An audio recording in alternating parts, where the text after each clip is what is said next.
Presidente, embora nossas divergências significativas no trato desse debate, eu acho que pelo menos a gente tem que falar a verdade. E uma verdade universal, nesse caso específico, diz respeito ao licenciamento do bairro Samoara.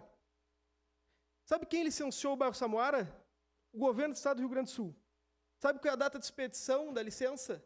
Dezembro de 2024. Sabe o que essa lei muda no Samoara? Exclusivamente qual era o fim da destinação da barragem. A gente tem que parar de fazer discursos que distanciam o povo da verdade. Se eu fosse licenciar, nunca licenciaria. Eu posso revogar a licença? Não posso. E com toda a vênia da vereadora Rose Frigieri, minha família morou do lado de um chiqueirão de porco a vida inteira na colônia.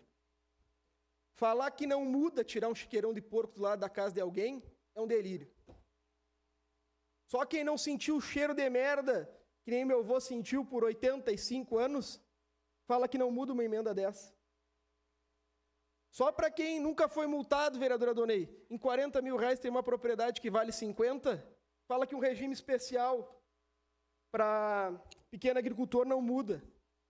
Só para quem não entende que a análise química de água tem que ser feita trimestralmente, é contra a ampla transparência. E alterar as competências dos conselhos foi algo que garante a participação popular na verificação disso, para que nós, em havendo necessidade, possamos alterar a lei.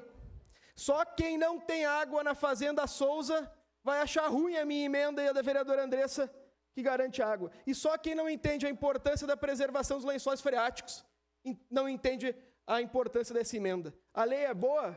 Está longe de ser. Agora ela era muito pior. E eu tenho muito orgulho de ser da bancada do PCdoB, que tanto alterou essa lei. Alteraríamos mais se houvesse a possibilidade. Agora, o que nos foi oportunizado com a nossa força política foi essas 10 alterações, que muda sim a vida de todas as pessoas dessa cidade. Vamos votar sim, presidente, com as ressalvas apresentadas no parecer da Comissão do Meio Ambiente.